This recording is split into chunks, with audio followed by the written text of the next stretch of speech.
Est-ce que tu m'entends? Tu m'entends très bien, parfait. On va faire un switch de place.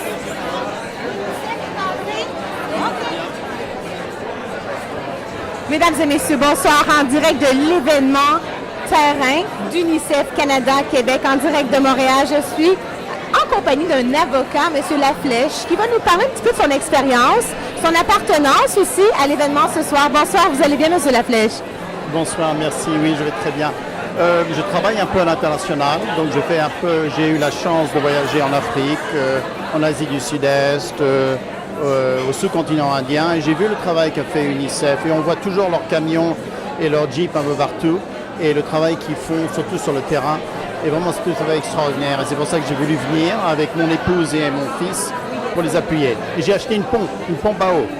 Formidable. Vous savez, les vaccins sont 84 $, taxes incluses. Les vaccins peuvent sauver 146 vies, mesdames et messieurs. Vous saviez? Non, je ne savais pas, mais tout à fait extraordinaire. Comment vous avez trouvé, Maître Laflèche, le documentaire ce soir? Une grande réussite. Je pense qu'avoir comme ça des ambassadeurs et surtout des acteurs qui sont très connus, ça permet de rejoindre un beaucoup plus grand public et donc de se faire connaître. Au lieu d'être simplement une administration qui part du caritatif, de le rendre humain et de le rendre proche des gens, je pense que c'est très efficace. Alors, vous pensez, bonsoir madame, vous pensez les bénévoles sont partout, c'est génial, c'est une très très belle soirée. Alors, qu'est-ce qu'on peut garder de cette soirée? Est-ce que vous pensez que pendant l'année, les gens vont cogner, les donateurs vont se propager? Comment vous êtes un avocat, comment les gens reçoivent votre message, votre courriel d'aide? Parce qu'on en reçoit, nous sommes tellement sollicités au Québec.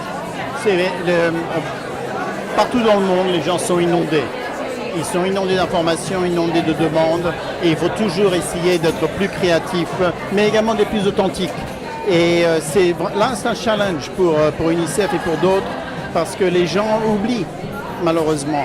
Et donc, il faut toujours revenir avec un message et essayer de les rejoindre. Et c'est pas facile, c'est très difficile, ça demande énormément d'efforts. Et des soirées comme ceci, qui sont un peu originales, un peu différentes, arrivent à percer à travers cette masse d'informations. Et les gens sont inondés.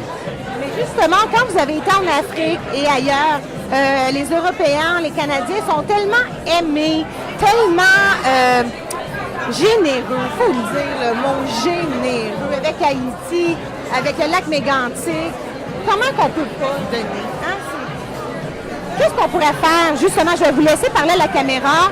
Et puis, dites-moi ce qu'on peut changer. Comment on peut changer le monde? Je vous laisse le micro.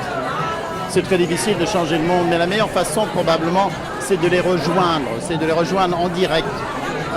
C'est d'essayer de continuellement faire appel à leur intelligence, à leur histoire, à leur culture, et essayer de les rejoindre, de rendre la chose très humaine et très personnelle.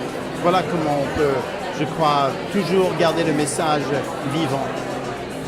Et il faut toujours le renouveler. C'est pas facile du tout. C'est très très difficile. Merci et soyez généreux, UNICEF Canada Québec. Merci les gens. Merci beaucoup, M. Laflèche. Alors, on continue l'entrevue avec la présidente du Canada et la présidente du Québec. Merci.